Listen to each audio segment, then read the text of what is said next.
Shalom. Call Halal, Yahawashi, Yahawashi, Bahashim, Qadash. Double honors unto the apostles and the elders.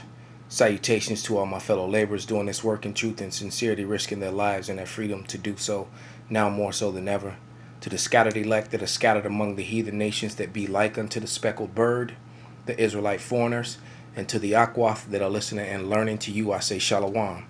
This is your brother Malcolm coming at you with another lesson, and this will be a two-part series, Yahawah.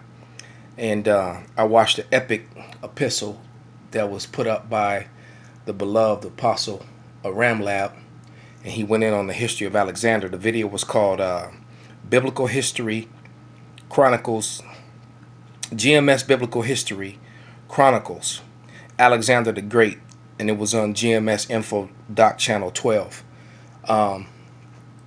The video is legendary, and in my opinion, and if you haven't seen it, I highly suggest that you watch it. But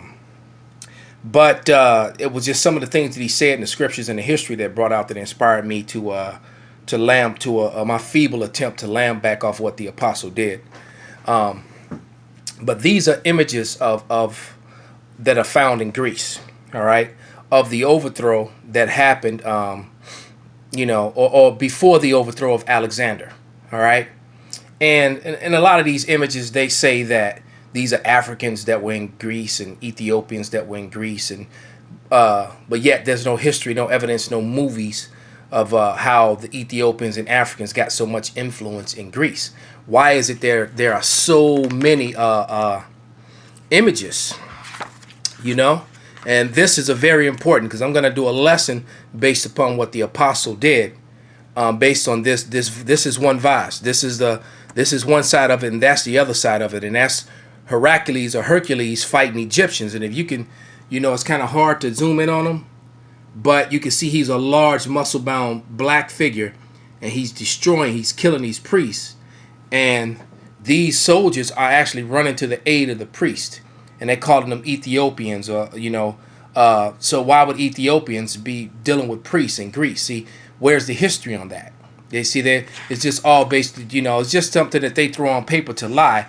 But this is just a quick introduction to the video that I'm going to go more in depth to, because the images are so overwhelming. Everything that you're seeing was found amongst the Grecians. All right? So, and some of them, as you go through the book, the noses and lips are knocked off and destroyed because they wanted to hide and cover up this history. All right, that's Agamemnon from the movie. What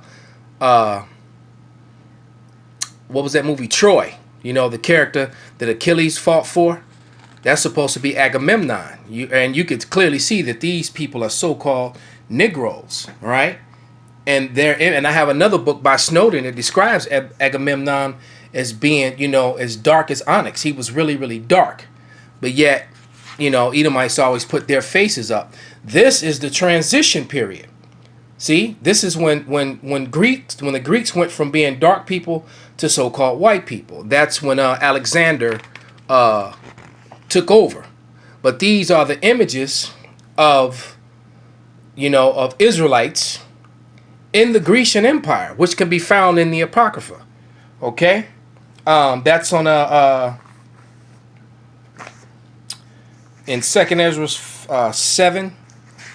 I'm operating with one hand here, so Salakia. Is it 6 or 7? Yeah, 7 and 28, and it reads, "For my son Yahawashi shall be revealed with those that be with him, and they shall rejoice within 400 years." This took place during the captivity in Greece. This is at 400 years of Greece, the Grecian Empire, before the Roman Empire rose up out of it. Because, when you read the Bible, you got the Old Testament, and it goes right from the Babylonian, Assyrian captivity straight to Rome, and it leaves out Greece. Well, this is what happened in Greece, and this fills open the gaps, and this is why the Edomite scholars and the theology schools like to leave Alexander out of the Bible, even though he's mentioned in the Bible, and they've admitted on a couple of cases, many cases, that's him that's mentioned in the book of Daniel and in the book of Revelation. All right, Alexander came up under Aristotle as as the apostle brought out, and he was learned in the Hebrew. All right. But nevertheless, you're seeing the presence of so-called Negroes in the flourishing, and it is clear that they had a position and power during this time when they were in Greece. Because what people make so many statues and images of their slaves? All right. Who does that? Why would so many? They would never do that. They would never honor a slave like that. All right. And see, a lot of these images, they don't show you. They hide them away in the bottom, like the Smithsonian did. The president of the Smithsonian Museum in 1783, all the relics that showed that the Native Americans were reading and writing in Hebrew and speaking in Hebrew, all those relics they had placed in boxes in the basement and took them off display. Right? Because at that time, the Jewish people had already established themselves as the people of the Lord, which is a lie. All right? But nevertheless, these are the images from Greece. All right? So this isn't meant to be a long video. This is just an introduction, just showing you the evidences that prove the presence of Jake. And these that's gold necklaces and so and jewelry. But yet they were slaves, right? So, you know, this is, and look at that. In this image right here, Esau's entertaining the dark people. See the old man with the beard, with the dark skin?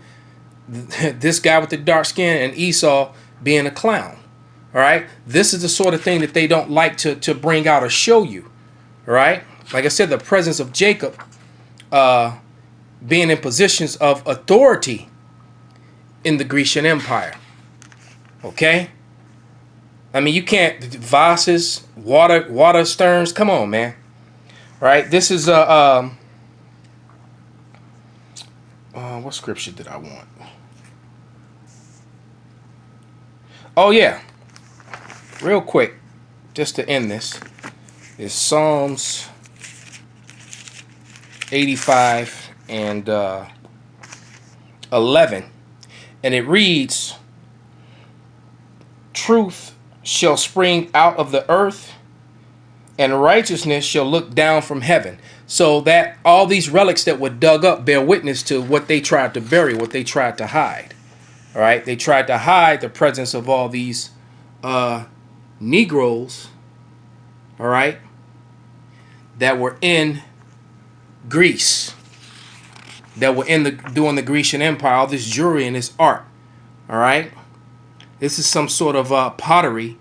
And when you look close, those are all Negroes' heads. And that's made of, and this is, let me see, let's go up and read it. This is, and all the things are numbered. So 221, 222, a phaly decorated in relief of 3 rows of Negro heads and row of acorns. And so that's a Greek word, Panagurishite, late 5th century, gold repose. So no one is going to make gold of Negro heads if they weren't the ruling class people. So the history you've learned in school from the lie IQ of the proud Edomite who's only proud in his lies. You see these Karens talking about calling people ignorant and all this other stuff. No, you've just inherited lies of your forefather. So with that, I hope this was a edifying lesson. I'm going to go more into detail in my response on a later video. Yahawah, call Halal, Yahawah, Shai, Bahashem, Qadash, YAHAWADAH, Shalom.